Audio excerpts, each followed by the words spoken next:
едно прашање надвор од оваа област. Не сте новинари, може би заради тоа не можете да ја сватите тежината кога треба да влеземе во барање на одредени информации врзани за луѓе кои што чекаат, животот им зависи од ваши, не конкретно само на вас, на цела влада, одлуки во тој бирократски систем, пациентите за цистична фиброза.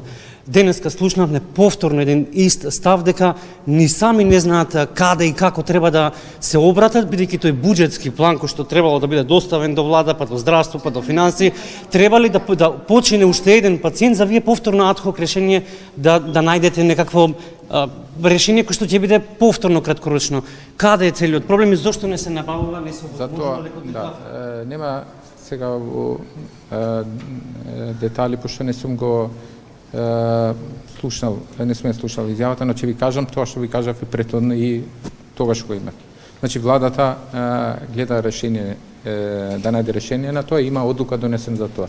И веројатно институциите што конкретно треба да го спроведат тоа, се во фаза на реализација. Ја мислам дека тоа е прашање кое е абсолвирано од страна на владата и надлежните институции ќе го направат тоа што треба во најбрз можен рок. За колку пациенти имате пари обезбедено покрај за тие 12?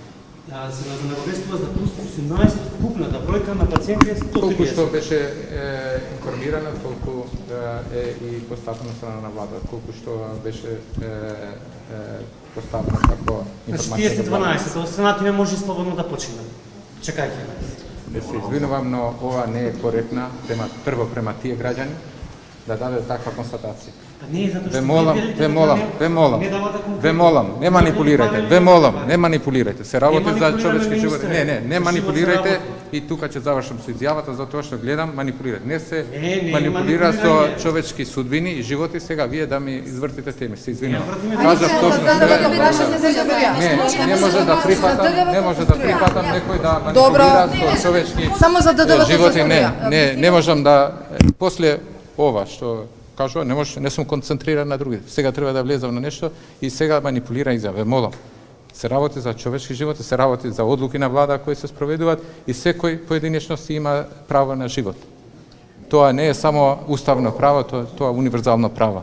Така да ве молам, такви прашања прво проверете ги, гледате постепено по институции, по документи и после може да разговараме. Не може јас адхок одам на друг настан, одговарам на куп прашања, ми се нафрлува прашање на кое сум дал одговор и под прашање на кое сосема некоректно поставам. Може би јас така ве сватив, но стварно се работи на емотивни прашања, на прашања што се однесува на живот, на секој член на семејство и поединечно на секој што оваа информација ќе ја следи на Вести вечерва.